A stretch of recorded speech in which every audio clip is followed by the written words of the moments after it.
Saudara-saudariku dan sahabat-sahabat serta jemaat yang diberkati, yang dikasihi dan yang diselamatkan oleh Yesus Kristus Tuhan kita.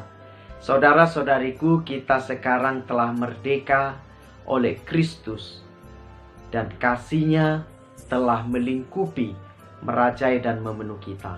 Untuk itu marilah kita sejenak mendengarkan dan merenungkan firman Tuhan. Kita akan mempelajari Kitab Roma pasal 7 ayat 6. Demikian firman-Nya.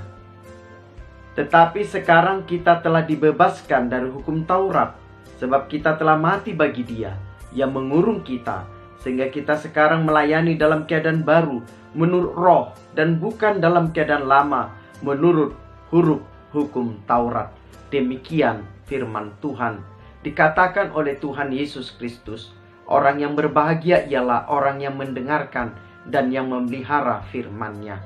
Saudara-saudari yang diberkati Tuhan, kita sudah sepantasnya melakukan evaluasi, introspeksi, dan menilai diri kita.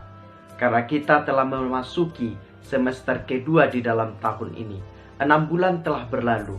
Kita telah ada di tengah tahun. Apakah yang telah kita perbuat untuk kemuliaan Tuhan?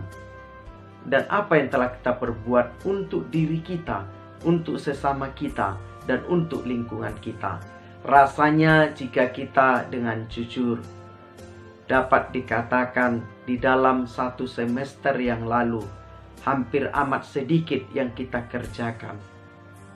Tetapi kita percaya Allah tetap mengasihi kita. Untuk itu Paulus mengingatkan saudara dan saya bahwa kita tidak berada di bawah hukuman, bahwa kasih Kristus bukan menghukum. Kasih Kristus membebaskan kita dari hukuman dari kuasa hukum Taurat.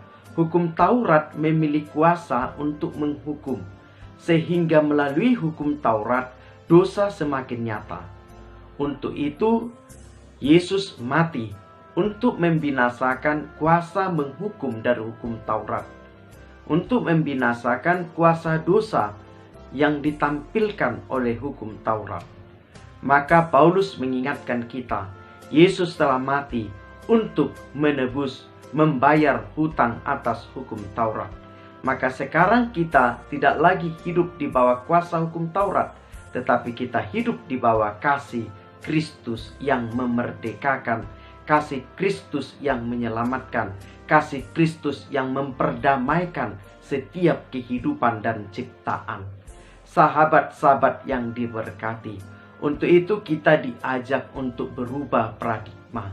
Yang tadinya kita bekerja, berkarya, berbuat, melakukan yang baik karena takut akan hukuman. Tetapi sekarang Yesus mengajak kita bertindak, berlaku, bercara hidup sebagai seorang yang sungguh-sungguh dimerdekakan oleh Kristus Yesus dengan kuasanya, dengan kasih-Nya, dan dengan cintanya. Sahabat-sahabat yang diberkati, untuk itu kita dipanggil agar kita berani membaharui diri kita, berani membaharui paradigma kita, berani membaharui cara pandang kita, karena cara yang lama tidak selalu yang benar. Kebiasaan tidak selalu yang benar, tetapi membiasakan kebenaran-kebenaran itu jauh lebih baik dan lebih benar. Sahabat-sahabat yang diberkati dan dikasihi Tuhan Yesus Kristus, sekarang kita hidup digerakkan oleh Roh Allah. Untuk itu kepada kita mau dikatakan, Roh Allah itu memberi kita hikmat sehingga kita tahu yang benar. Roh Allah itu memberi kita jalan-jalan kebenaran dan petunjuk, sehingga kita diberikan kemampuan untuk mengenali kehendak Allah dan bukan kehendak Allah. Sahabat-sahabat, saudara-saudari yang diberkati Tuhan, kita dikaruniakan Roh Allah supaya kita semakin paham kehendak Allah.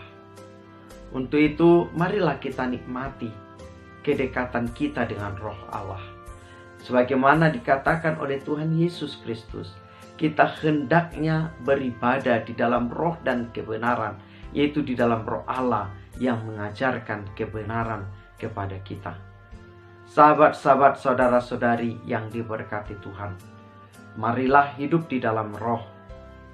Jangan lagi kita hidup di bawah kuasa kedagingan. Marilah kita berani membaharui diri. Jangan lagi terjebak dengan cara-cara hidup yang lama. Marilah kita dengan berani, dengan takut akan Tuhan, dengan cinta akan firman dan kasih Kristus, kita berani melangkah, meninggalkan gaya lama, meninggalkan hidup lama, menuju hidup yang baru yang dipimpin, dituntun oleh Roh Kudus. Sehingga kepada kita diberikan roh keberanian untuk bersaksi, roh keberanian untuk melayani Tuhan, roh keberanian untuk memuji, memuliakan Tuhan dalam segala keadaan apapun. Sahabat-sahabat yang diberkati, melalui Paulus ini kita diajak untuk mau dibentuk oleh Roh Kudus, supaya cara hidup kita menjadi cara hidup yang baru. Tuhan Yesus memberkati saudara-saudari. Mari kita berdoa. Bapa kami di dalam nama Yesus Kristus dan Roh Kudus, tuntunlah kami melalui Roh Kudus-Mu, sehingga kami bisa hidup dan tinggal di dalam jalan kebenaran. Dan ketika kami melakukan kesalahan, tuntunlah kami agar kami bisa kembali ke yang benar yang Tuhan inginkan. Kuasailah hidup kami, milikilah sepenuhnya, karena kami ini adalah miliknya Tuhan. Amin. Mari kita berkarya dan percaya Roh Allah akan menuntun kita di jalan-jalan yang benar. Tuhan Yesus memberkati.